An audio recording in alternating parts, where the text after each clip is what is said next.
బోధ. ఏం పేరు? యోహాను బోధ. ఎంతమంది తెలుసు యోహాను? తెలుసా? ఎంతమంది తెలుసు బైబిల్లో ఉన్న యోహాను? యోహాను మార్గం సిద్ధం చేస్తాడన్నమాట. ఇప్పుడు మనము ఎవరితోనన్నా హైదరాబాద్ లో ఉన్న వాళ్ళకి మాట్లాడాలి, మన పక్క ఊరు వాళ్ళకి మాట్లాడాలంటే ఇప్పుడు మన దగ్గర ఏమున్నాయి? ఏమున్నాయి? ఈడున్న లేవు. ఎక్కడ మాట్లాడచ్చు? ఎక్కడ మాట్లాడచ్చు? హైదరాబాద్ మాట్లాడచ్చు. అక్కడ మీ అక్క వాళ్ళు కానీ, మీ చెల్లెలు కానీ, మీ మామ వాళ్ళు, మీ అత్త వాళ్ళు, మీ అక్క వాళ్ళు, మీ అన్న వాళ్ళు ఉంటే ఏమిట్లో మాట్లాడతారు? వెళ్ళాలనుకుంటే ఏమిట్లో ప్రయాణం అయితే మనం దగ్గరికి వెళ్ళాలంటే బస్సు, ఆటో, ఇలా అన్ని రకాల సౌకర్యాలు మనకి ఈ రోజుల్లో ఉన్నాయి. అప్పుడు యోహాను బోధ చేసినప్పుడు అంట ఫోన్లు ఉన్నాయా? చెప్పండి అందరూ, ఫోన్లు ఉన్నాయా?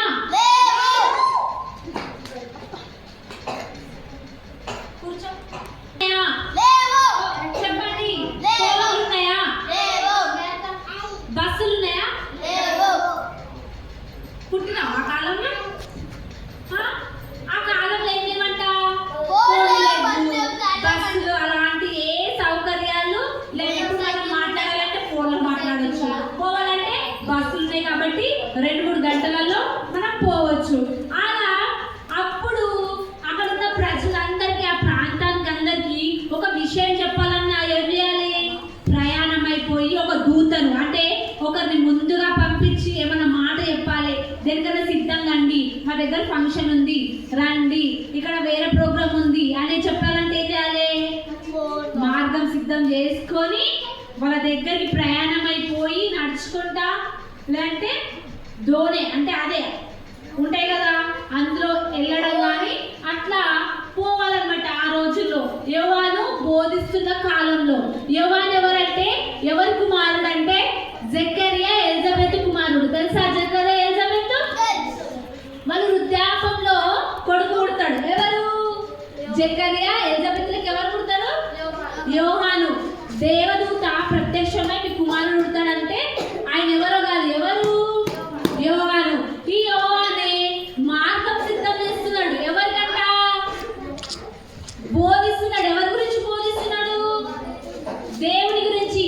యేసయ్య వస్తాడు, ఒక రక్షకుడు వస్తాడు, లోకరక్షకుడు వస్తాడు, ఆయనే మన పాపాల క్షమించగల నీతిమంతుడని అక్కడ ఉన్న ఆ ప్రాంతంలో ఉన్న ప్రజలకు ఏం చేస్తున్నాడంట? బోధిస్తున్నాడు, మార్గం సిద్ధం చేస్తున్నాడు. ఎవరికి? యేసయ్య. యేసయ్య తనకంటే 6 నెలలు చిన్నోడు. ఎవరు? కాబట్టి యేసు వస్తాడనేసి ఈ ప్రజలకు మార్గము సిద్ధం చేస్తున్నాడు యేసయ్యకి. అట్లా మార్గాన్ని సిద్ధం చేస్తున్నాడంట. ఎవరు?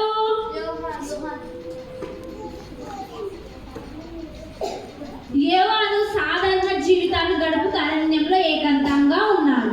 ఏంటంటే మనలాగే మనం ఎట్లా చేస్తున్నాము? తింటాం, పంటాం, లేస్తాం, ఈ స్కూల్కి పోతాము, మళ్ళీ వస్తాము, ఫ్రెష్ అప్ అవుతాము. ఇట్లా సాధారణంగా మన జీవితం ఏంటవుతుంది? గడుస్తుంది. అట్లనే యోహాను యొక్క జీవితం కూడా సాధారణంగా తినడం, లేవడం, ఏకాంతంగా అరణ్యంలో. అరణ్యం అంటే తెలుసా ఏంటిది? అరణ్యం అంటే ఏమిటి? అడవి. ఏంటిది? అరణ్యంలో ఏకాంతంగా జీవిస్తున్నాడంట. ఎవరు చెప్పాలి అందరూ? నేహనా, ప్రిన్సా, చిక్కినా? ఎవరు ఏకాంతంగా జీవిస్తున్నారు? వీణనా, చిక్కి? కూర్చో, ఏ మాట్లాడుతుంది? బయట పోయి ఆడుకోండి, పోండి ఆడుకోండి. ఎవరు ఏకాంతంగా జీవిస్తున్నారంట? యోహాను ఎవరి కుమారుడు?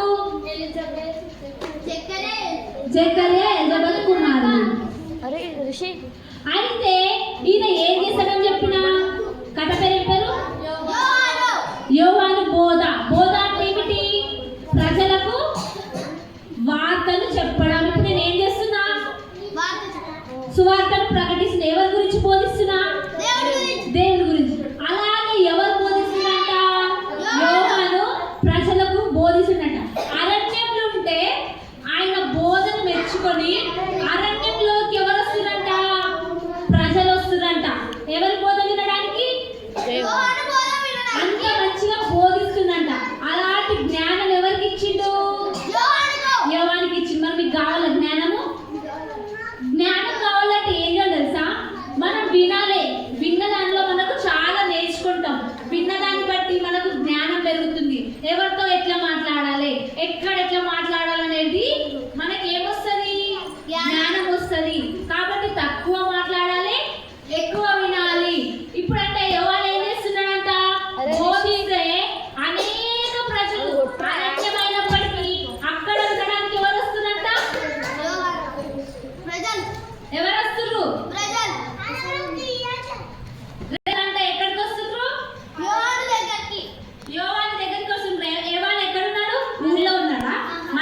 చర్చిలో ఉన్నాడా?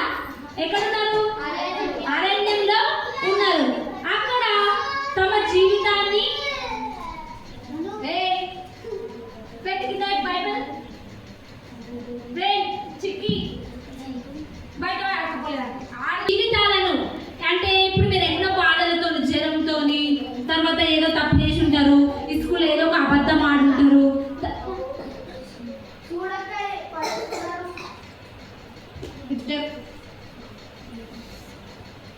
నేను ఇప్పుడు కళ్ళకి ఇప్పుడు అక్కడ ఏమైనా శబ్దం వినిపించాను అనుకో, ఏడ్చుకుంటూనే వెళ్తారు ఇంటికి. చెప్తున్నా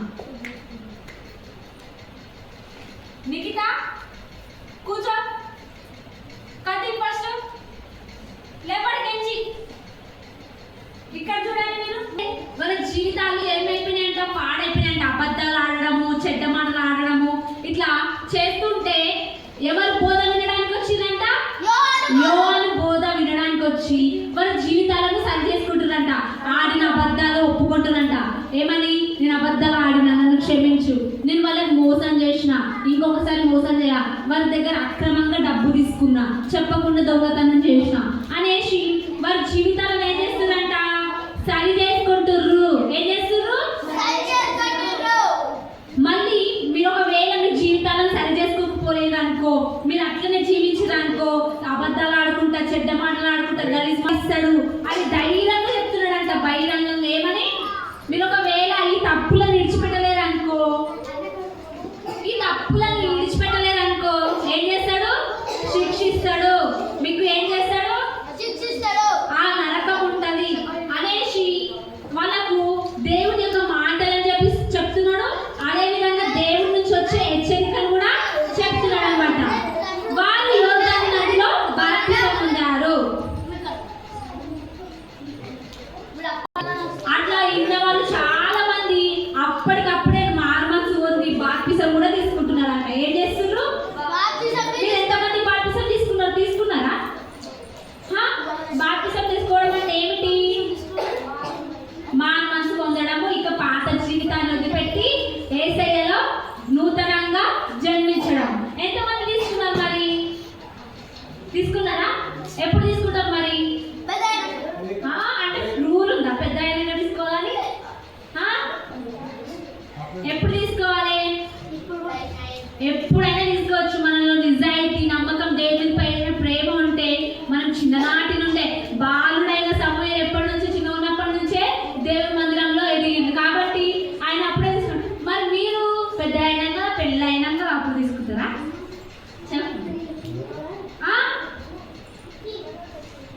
మీ పాపాలు ఒప్పుకొని మేము నిజాయితీగా యేసయ్య కోసం బ్రతుకుతామంటే మనం ఎప్పుడైనా తీసుకోవచ్చు అనమాట.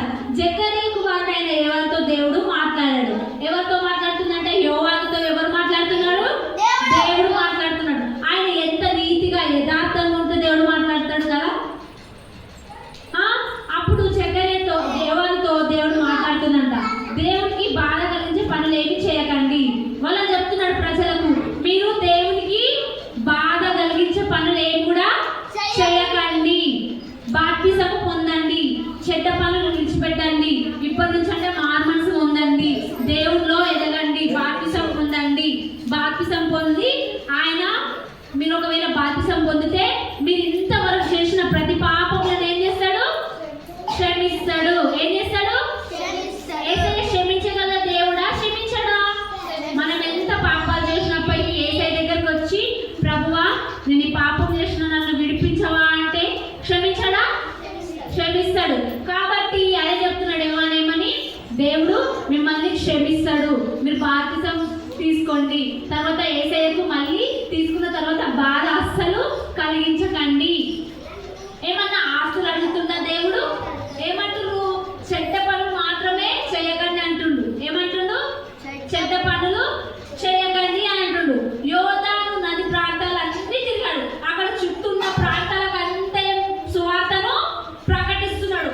అనేకులను దేవుళ్ళలోకి నడిపించిండు, అనేకులకు బాప్తిసం కూడా ఇచ్చిండు. మరి మీరు యోహాను లాగా అనేకులకు సువార్తను ప్రకటిస్తున్నా? ఒక్కరికైనా రక్షణలోకి వేస్తున్నా కదా? ఏంటిది? అప్పుడు ఆ యోహానుతో చెప్పిన మాటలు ఇప్పుడు మనతో దేవుడు ఏం చెప్తుందంటే, మీరు కూడా ఏం చేయండి? పాపాలు చేయకండి, యేసయ్యని నమ్ముకోండి, బాప్తిసము పొందుకోండి, అనేకులకు యోహానులాగా మీరు కూడా సువార్తను ప్రకటించుడి, అక్రమం చేసే వారిని ఆపండి, అబద్ధాలు ఆడేవారికి అలా చేయకూడదని చెప్పండి అని యేసయ్య ఎవరికి చెప్తున్నాడంటే ఇప్పుడు మనకి చెప్తున్నాడు. అప్పుడు ఆ యోహాను కాలంలో ఉన్న ప్రజలు వాళ్ళు పాపం చేసారు. ఇప్పుడు మన దగ్గర కూడా పాపం చేసి ఉన్నారు. చూడొద్దన్న సినిమా చూస్తారు, చూడొద్దన్న ఫోన్ చూస్తారు, తర్వాత చేయొద్దన్న పనులు చేస్తారు. నువ్వు అది చూడకంటే నేను అదే చూస్తా అంటారు కదా. బొమ్మలు, సినిమాలు, సీరియల్స్ చూస్తురా? అది యేసయ్యకి ఇష్టమా? అవి దేని కిందకి వస్తాయి? అల్లంతో కూడిన ఆటపాటలు, లోక సంతోషం కిందకి వస్తాయి. అవి చూస్తే ఏమిటి? కొంచెం సేపు మాత్రమే ఏముంటది? ఆనందం ఉంటుంది. తర్వాత ఏమొస్తుంది? మళ్ళీ మనం ఎట్లున్నాం అట్లా అబద్ధాలు ఆడతారా? అబద్ధాలు ఆడితే ఏమొస్తుంది? అది ఏదో ఒక రోజు నిజం తెలుస్తుంది కదా. అలా ఆడకూడదు. బూతు మాట్లాడితే మన నోరంతా పాడైపోతుంది. అదే దేవుడు మాట్లాడితే ఒక సంతోషం వస్తుంది. కాబట్టి ఏం చెప్తుండు? ఇలాంటివి ఏవి చేయకండి, బాప్తిసం పొందండి, వాక్యం చదువుకోండి, ప్రార్థన చేసుకోండి, నేను నడిచిన త్రోవలో నడవండి అని యేసయ్య ఎవరితో చెప్తుందంట? బోధిస్తుడు, యోహానుకి బోధిస్తుడు. ఆ బోధనే ప్రజలందరూ చేస్తే వాళ్ళు నమ్మి ఏం చేస్తుడంట? బాప్తిసము పొందుతున్నారు. గుంపులుగా ఆ యొక్క యోహాను సువార్త ప్రకటిస్తుంటే అనేకులు గుంపులుగా అప్పటికప్పుడు ఏం చేస్తున్నారు? రక్షణ పొందుకుంటున్నారు, మారు మనసు పొందుకుంటున్నారు. ఆయనలో ఎంత శక్తి ఉంటే ఆయన ఒక్క మాట చదివేయగానే అట్లా అంత గుంపులుగా వచ్చి రక్షణ పొందుకుంటారు కదా. అలాంటి యోహానుకున్న శక్తి ఎవరికి కావాలని అడగాలి? మనకు కావాలి. నేను కూడా ప్రకటించాలి. నేను ప్రకటిస్తే కూడా గుంపులుగా వచ్చి ప్రజలు ఏం చేయాలి? యేసయ్యలోకి నడవాలి అన్న ఆలోచన ఎవరికి ఉండాలి? మనకు ఉన్నదా? గుంపులు కాదు, ఒక్కరు వచ్చినా సంతోషమే. ఒక్కరు వచ్చే విధంగా మన జీవితం ఉందా? చెప్పండి, ఉందా? అప్పుడు వాళ్ళు వచ్చి అడుగుతున్నారు గుంపులుగా, నాకు నేను యేసయ్యలో మారిపోవాలనుకుంటున్నా, నేను బాప్తిసం తీసుకోవాలనుకుంటున్నా, నాకు బాప్తిసం ఇస్తారా అని ప్రజలు అడుగుతున్నారు. ఎవరు అడుగుతున్నారు? ఎవరిని అడుగుతున్నారు? దేని ద్వారా అడుగుతున్నారు? యోహాను యొక్క బోధ విధానం. అంటే అతను ఎంత మంచి మాటలు యేసయ్య గురించి చెప్తుండొచ్చు, ఆయనకి ఎంత మంచి జ్ఞానం ఇచ్చిండు కదా. ఒక్క మాట చెప్పగానే అప్పుడే మనకు ఎన్నో సంవత్సరాలు వింటున్నాం. ఏంటిది? కథలు వింటున్నాం, వాక్యాలు వింటున్నాం, కానీ మనం తీసుకోగలుగుతున్నామా? మనలో అట్లాంటి పశ్చాత్తాపం హృదయమో లేదేమో, లేదేమో కదా. యోహానుకైతే ఎంత మంచి జ్ఞానం ఇచ్చింది కదా. ఇక ఒక్క మాట బోధించగానే ప్రజలు ఏం చేస్తున్నారు? రక్షణ పొందుకుంటున్నారు. అట్లా అయితే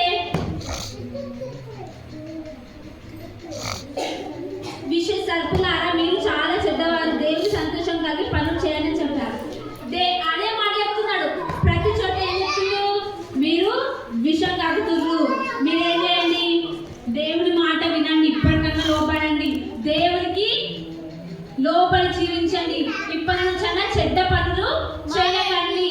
అంటే దేవుడికి కూడా తెలుసు లోకంలో ఏమైపోయింది? చెడు ఎక్కువైపోయింది. ఏమైపోయింది?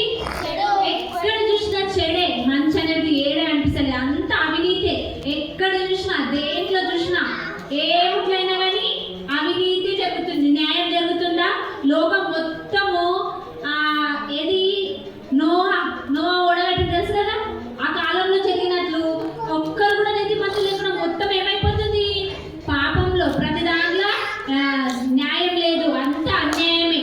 ఎక్కడ నీతి లేదు. రాజకీయాలు కానీ దేంట్లోనైనా కూడా ఏమైంది? నీతి న్యాయం అనేది లేదు. కాబట్టి మనకు కూడా ఏం చేస్తుండు? చెప్తున్నాడు. అబ్బా ఏమంటారు? మీరు దేవునికి బాధ కలిగే పనులు చేయకండి, దేవుని సంతోషించే పనులు చేయండి అని యోహాను చెప్తున్నాడు అనమాట. అలా చెప్పిన తర్వాత అనేక చోట్ల ఏం చేస్తుండు? యోహాను సువార్తను ప్రకటిస్తున్నాడు. అట్లా ప్రకటిస్తూ ఆయన ఎలాంటి బట్టలు ధరిస్తాడంటే ఒంటి వెంట్రుకలతో చేసిన వస్త్రాలను. ఏదంతని చెప్పండి?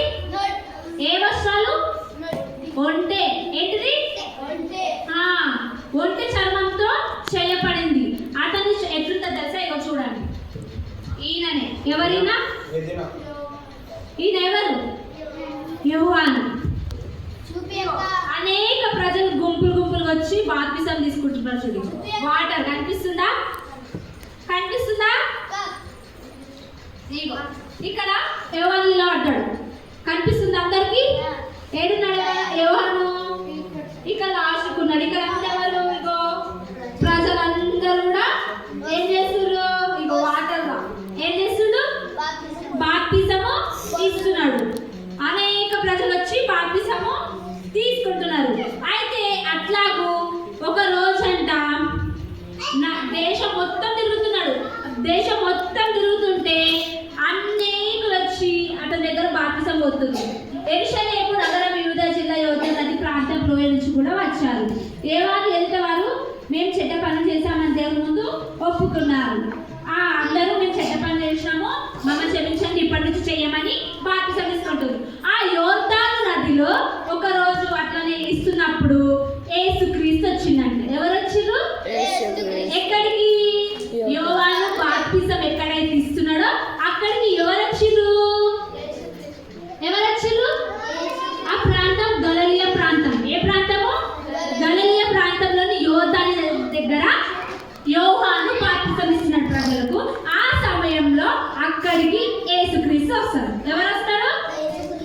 యేసుక్రీస్తు వస్తాడు. యోర్దాను నదిలో తనకు కూడా బాప్తిసం ఇవ్వని యోహాను అడిగాడు. ఏమంటున్నాడు అంటే యేసయ్య ఏమంటున్నాడు? నాకు కూడా బాప్తిసము ఇవ్వని అంటున్నాడు. అప్పుడు యోహాను ఏమంటాడు తెలుసా? యేసు నీవే నాకు బాప్తిసం ఇవ్వవలసి ఉంది.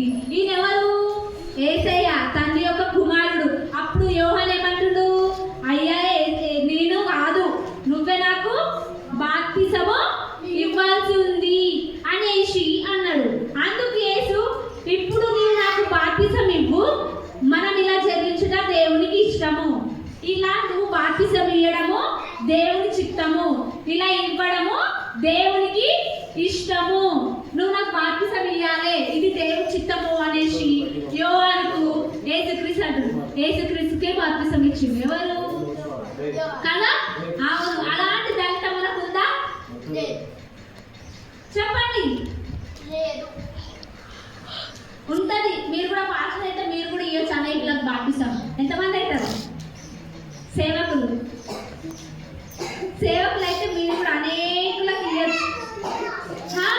అందుకు యేసు ఇచ్చాడు. యేసుకు బాప్తిసం ఇచ్చాడు. యేసు నదిలో నుంచి సరే అని దేవుని చిత్తమనగానే ఒప్పుకొని యోహాను ఏం చేసిండంటే యేసయ్యకు యోర్దాను నదిలో బాప్తిసము ఇచ్చిండు. ఇచ్చిన వెంటనే యేసయ్య పైకి ఏమొచ్చింది తెలుసా? అకస్మాత్తుగా ఏమైందంటే ఆకాశము తెరుచుకుంది. ఏమైపోయిందంట? ఆకాశము ఎవరికి బాప్తిసం ఇయ్యంగానే? యేసుక్రీస్తుకు బాప్తిసం ఇయ్యంగానే యోహాను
బోధించాలి, అనేకులకు యేసుక్రీస్తు గురించి చెప్పాలి, అనేకులకు బాప్తిసంలోనికి నడిపించాలి. నడిపిస్తారా?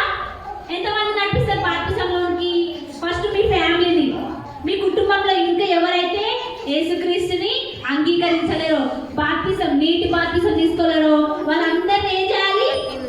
నీటి బాప్తిసంలోనికి తీసుకురావాలి. ఏం చేయాలి? నీటి బాప్తిసంలోనికి తీసుకురావాలి. తీసుకొస్తారా? ఎంతమంది తీసుకొస్తారు? నీటి బాప్తిసం తీసుకురావాలంటే ఫస్ట్ వారిని మీరు చర్చికి తీసుకురావాలి. ఏంటి తీసుకురావాలి?